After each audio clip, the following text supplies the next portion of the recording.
जी हाँ, सही सुना आपने। हिंदू विरोधी एनडीटीवी को अब भगवाकरण की तैयारी में है गौतम अडानी।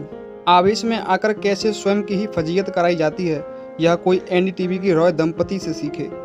जब से भारतीय अरबपति गौतम अडानी ने एनडीटीवी समूह में हिस्सेदारी की घोषणा की है, मानो पूरा का पूरा एनडीटीवी ही सदमे में चला गया हो। उनके पैरों तले से तो मानो जमीन ही खिसक गई है।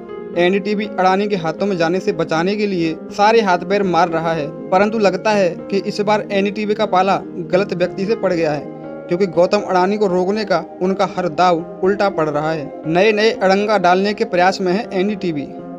दरअसल देश के संसाधनों का उपयोग कर देश विरोधी एजेंडे को संचालित करने वाला एनडीटीवी का जब से अडानीकरण हुआ है, पूरा का पूरा समूह ही हैरान परेशान है।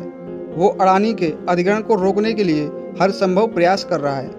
अधिग्रहण से बचने के लिए एनडीटीवी कभी बाजार नियामक सेबी की दुहाई तो कभी आयकर विभाग का हवाला देकर अधिग्रहण में नए नए अड़ंगा डालने के प्रयास कर रहा है। हालांकि अब आयकर विभाग के हाथों भी एनडीटीवी को निराशा ही हाथ लगी, क्योंकि अडानी के अधिग्रहण को रोकने की उसकी यह चाल भी बेअसर साबित होती नजर आ रही है। दरअसल आयकर विभाग की तरफ से यह स्पष्ट कर दिया गया है कि एनडीटीवी की promoter group firm RRPR holding को वीसीपीएल को दिए गए वारंट को इक्विटी शेयर में बदलने के लिए उसकी तरफ से हरी झंडी लेने की आवश्यकता नहीं है। इससे पहले एनडीटीवी द्वारा कहा गया था कि अडानी ग्रुप द्वारा खरीदी गई बड़ी हिस्सेदारी के लिए भारतीय टैक्स अथॉरिटी से मंजूरी की आवश्यकता होगी। दरअसल 2017 में प्रणव रॉय और राधिका रॉय को आयकर विभाग ने अपने टैक्स के पुनर्मूल्यांकन के लिए हिस्से के तौर पर अपनी हिस्सेदारी बेचने से प्रतिबंधित कर दिया था। इसका हवाला देकर ही एनडीटीवी ने अडानी के अधिग्रहण में बाधा उत्पन्न करने का प्रयास किए, परंतु अपने समूह द्वारा पहले ही यह कह दिया गया था कि वीसीपीएल ने उसे बता दिया कि आयकर विभाग के आदेश केवल एनडीटीवी में आरआरपीआर होल्डिंग प्राइवेट लिमिटेड के शेयरों पर लागू होते हैं और इससे किसी भी तरह वीसीपीएल को इक्विटी शेयरों का आवंटन प्रतिबंधित नहीं होता है। एनडीटीवी की दलीलों के बाद वीसीपीएल ने आयकर विभाग को पूरे मामले पर अपना रुख स्पष्ट करने के लिए एक पत्र भी लिखा।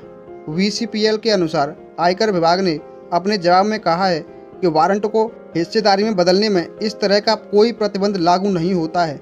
इसके बाद स्पष्ट हो गया कि आयकर विभाग का हवाला देकर भी एनडीटीवी द्वारा अडानी के अधिग्रहण को रोका नहीं जा सकता है। यहाँ यह जान लें कि 23 अगस्त को विश्व के तीसरे सबसे धनी व्यक्ति ने अचानक एनडीटीवी का अधिग्रहण कर हर किसी को चौंका दिया था। अडानी द्वारा वीसीपीएल के माध्यम से एनडीटीवी के 29.18% की बड़ी हिस्सेदारी खरीदने का ऐलान किया था। हालांकि अडानी समूह यहीं पर नहीं थमने वाला है। इसके अतिरिक्त उसने तो एनडीटीवी की 26% हिस्सेदारी खरीदने के लिए ओपन ऑफर लाने को कहा था। यदि इसमें वो सफल रहते हैं तो एनडीटीवी में उनकी कुल हिस्सेदारी लगभग 56% तक हो जाएगी। बता दें कि वीसीपीएल अब अडानी ग्रुप की कंपनी है, वहीं आरआरपीआर होल्डिंग एनडीटीवी की प्रमोटर है। यानी एनडीटीवी पर गौतम अडानी अपना बड़ा कब्जा करने की तैयारी में है। एनडीटीवी के सारे प्रयास रहे विफल। अडानी के अधिग्रहण के विरुद्ध एनडीटीवी ने साम दाम दंड भेद यानी हर प्रकार से रोकने के प्रयास में है।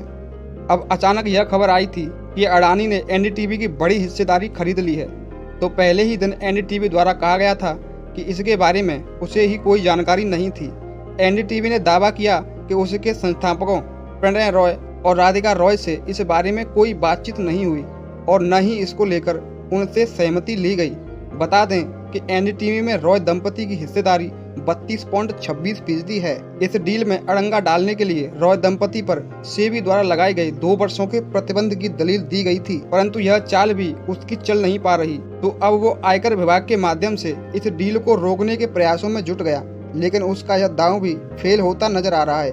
इससे स्पष्ट हो जाता है कि एनडीटीवी अब कुछ भी करके अडानी को तो रोक नहीं सकता, परंतु वो ऐसा कर अपनी फजीयत अवश्य करा रहा है और स्वयं ही अपने काले चिट्ठे सबके सामने खोल रहा है। खैर, इस पूरे घटनाक्रम से तो यह साफ दिखता है कि एनडीटीवी के मालिक का खेल खत्म होने वाला है और सब कुछ बेचकर भी रॉय कंगाल ही रहेंगे। तो आपको हमारी यह वीडियो कैसी लगी हमें कमेंट बॉक्स में जरूर बताएं, और यदि आप इसी प्रकार की जानकारी भरी वीडियो लगातार देखना चाहते हैं तो आप हमारे इस छोटे से चैनल फिर विश्वगुरु भारत को सब्सक्राइब करना ना भूलें।